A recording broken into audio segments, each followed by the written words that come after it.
What Freemasonry is, there's these teachings that are kind of taught to the lower levels. Their whole ethos becomes essentially revolutionary operations to overthrow throne and altar.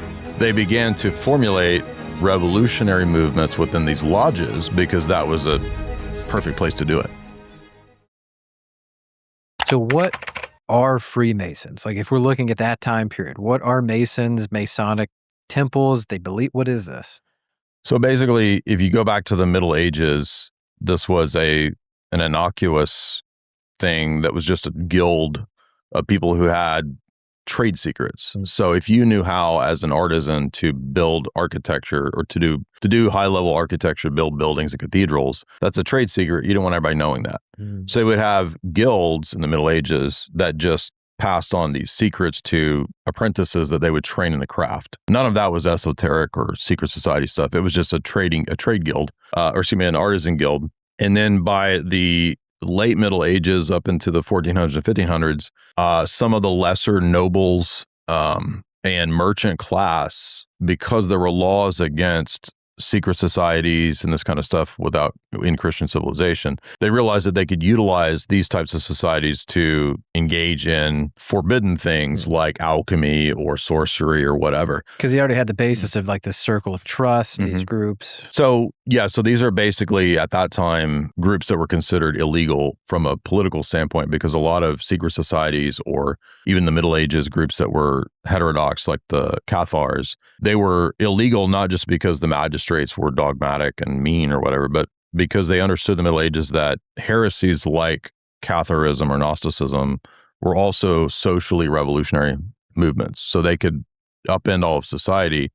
And the Cathars are a great example of that because they actually took over like 5 castles in France. So you have this weird Gnostic sect that, because of the corruption in the papal church in France, they got so popular that they actually had like strongholds. They had 5 castles in France. And looking at each other like, dude, I didn't think we'd get this far. I didn't think we'd get this far, but we own this shit, right? We running this shit. So, and there's a great book on that by a great scholar, church historian. It's called Medieval Heresy by Malcolm Lambert. And he traces all these medieval movements and how they actually become the predecessors to Enlightenment, Reformation, Revolution era Masonic tradition. So you get these Gnostic sects. They become an influence on the undercurrent groups, some of which are Kabbalistic, because also, Judaism is limited in terms of Christian states in the Middle Ages. So there's also an influence from Kabbalah in a lot of these Hermetic groups.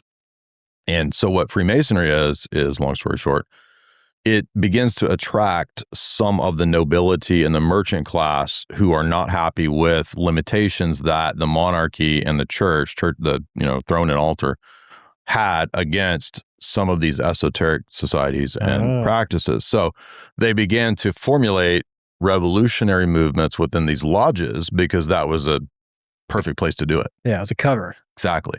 So, and this is in like the Middle Ages. The Hermetic stuff's going on in the Middle Ages, and you have certain figures that are really influential in this sphere. People like Giordano Bruno, who's an esoteric guy, and he's like one of the first people to say the universe is infinite. So he's sort of a pantheist.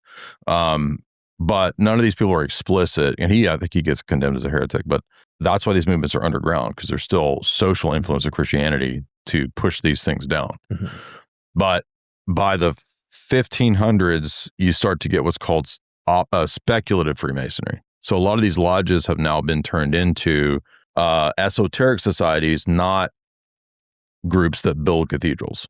So it eventually, and some of this is still not even known because there's not a lot of written history from this time period. I think one of the first Masonic documents in terms of speculative Freemasonry is pretty late. I want to say it's like 1600s even. So by the late 1500s, 1600s, you start to see in Europe these speculative Masonic lodges popping up. And then in 1717, the Grand Lodge of England is formally chartered based on an earlier Masonic constitution from a lodge.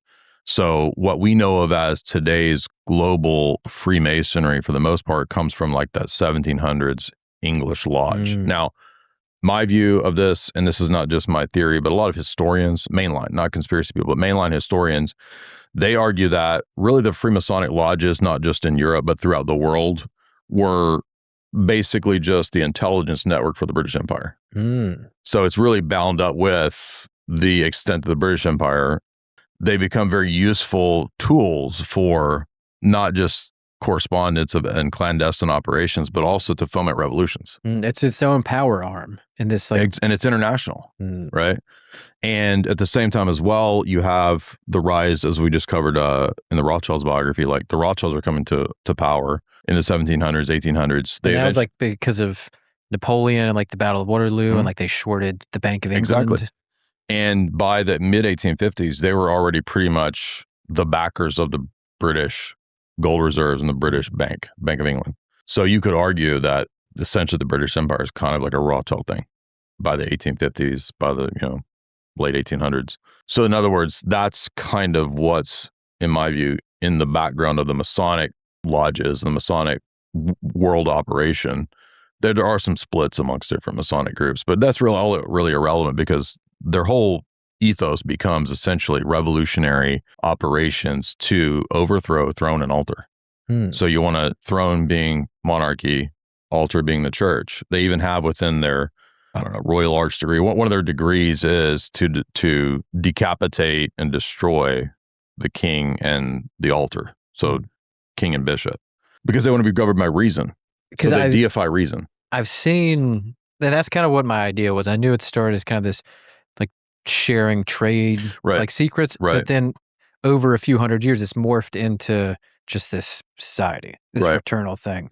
And so do they believe in God or mathematics, or like what do they believe in? So I think there's these teachings that are kind of taught to the lower levels that lure people in, that, oh, you're going to get these esoteric secrets and we're going to, make good men better. We're going to perfect the world, all these kinds of platitudes. But what it really is at the top, in my view, is it's just a means of secret governance, and it's teaching people kind of not classical statecraft, but like oligarchical shadow statecraft. So it's basically teaching people how to rule in a deceptive, cunning way rather than just having overt, kings and queens. So it's a revolutionary, synarchical or syndical type of governance structure. Those are terms that are used sometimes for governance by a secret elite, basically. And so when did like the Catholic Church, the Orthodox Church make an official like stance on Freemasonry? Because it's not compatible. No, and most classical Protestant churches have as well. Okay. So, did you ever see that? I did a debate with two Freemasons. Have you seen that? I've seen clips of it. Yeah, you guys should watch that because most of these topics come up in that 2-hour debate, 3-hour debate, whatever it was. But the first Roman Catholic condemnation of Freemasonry is in, I want to say, the early 1700s. And it's one of the Pope Gregory's. It's either Pope Clement, or I think Pope Clement, and then there's a later condemnation of Pope Gregory. Eventually, the Roman Catholic Church, up until Vatican II, has like 10 condemnations of Freemasonry. So the Orthodox Church, many different patriarchates have condemned it. It's incompatible, obviously, with both forms of Christianity, precisely because the deity of Masonry, if you could even call it that, is essentially a great architect. And so an architect works with pre-existing matter. He's not a creator. So it's fundamentally a denial of creation ex nihilo. The papal documents call it organized naturalism because it's basically anti-supernatural. So it's kind of an atheistic Platonism is what I would say. And they even at times say like the real principle of Freemasonry is Lucifer. Now they see it as a symbolic figure, so they're not like actually trying to invoke Lucifer, but that's why it would be called atheistic, is because there's no divine supernatural origin to these things. There's no authority in church or state. That's why it's perfectly amenable to the Enlightenment idea that power comes from the bottom up. We create power, and thus we can also remove power. I know I had my only interaction with Freemasonry is when I was in the Navy. Have you heard of the Filipino Mafia? So in the Navy, there's sounds fun, the Filipino Mafia. And the idea is like, that's its own power structure. The Filipinos stick together. You get in with the Filipinos. So when I first joined, I was out on Camp Pendleton.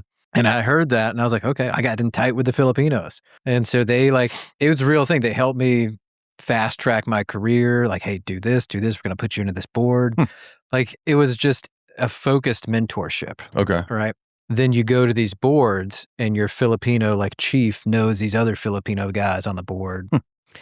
Anyways, one of those was a Freemason, and it was like 2 or 3 years, and I never went. He was like, "Hey, man, you should like come check out our lodge. It's like a good brotherhood. You can make good connections, network, blah blah blah." Yeah.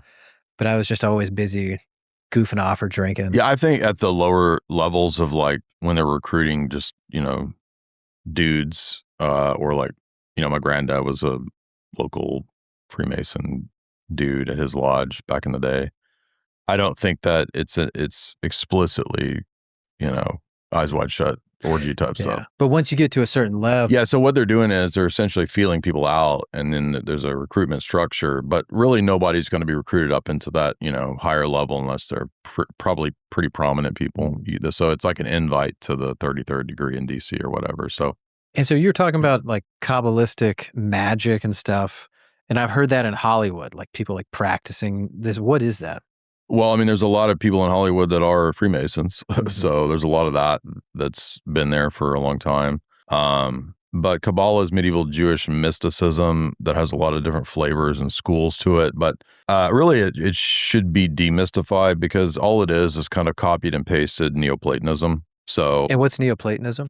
So in the 2nd, 3rd, 4th century of the church, you had certain figures that were philosophers that were attempting to reconcile Plato and his student Aristotle, so they had significant disagreements. So there was a philosophical movement amongst Middle Platonists and Neoplatonists to reconcile the two. So the most famous of these is a guy named Plotinus, and Plotinus wrote a bunch of essays that both influenced early Christian and pseudo-Christian writers and brought forth critiques. So the Cappadocians were very critical of Plotinian arguments. Plotinus was very influential on St. Augustine. For example, a lot of Augustine's defenses of Filioque on the Trinity are just copied and pasted from Plotinus's Aeneads. So very influential school of philosophy in the early era of Christianity.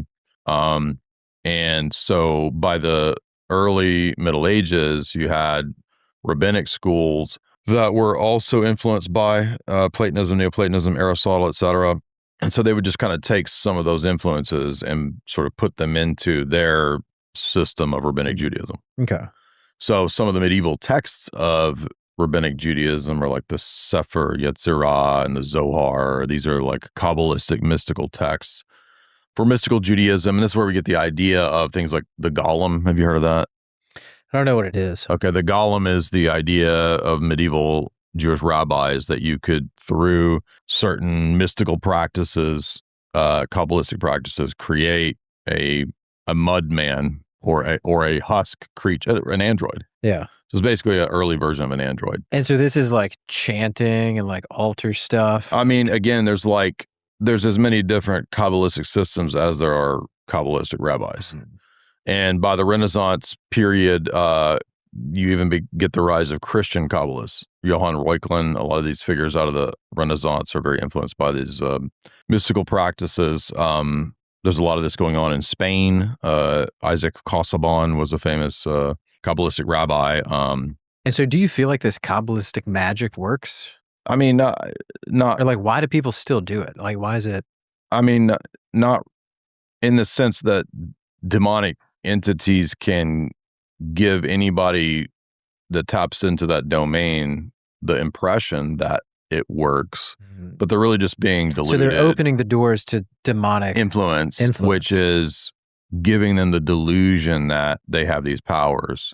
I see. So in a sense, like there might be certain things that demonic powers would do for a person, but it's not the person who's controlling the demonic power. The demonic power, you know what I'm saying? Because there's all those stories like people selling their souls for like Hollywood or music or like these societies. I think that what that means is not like you brought into a room and you sign a contract in blood, but like you're signing on to a power structure that's going to own you. So think about it like you mentioned the mafia. Well, there's those same types of mafias, not Filipino mafia, but the same types of mafias that exist in entertainment. And so basically the way that if a person is being brought into the mafia, they have to make their bones, which is you have to kill somebody or do something so that we know you're with us and we have dirt on you. We know you're not going to screw us over because we know that dude you killed. So that's making your bones and showing your loyalty to the organization. I think that in entertainment, it's really no different. Yeah. Because it's a lot of organized crime and, various Middle Eastern mafias involved in entertainment, right? Yeah. Qataris, all those Qataris that are running all of Hollywood and the music industry. So you have to make your bones and you have to show allegiance.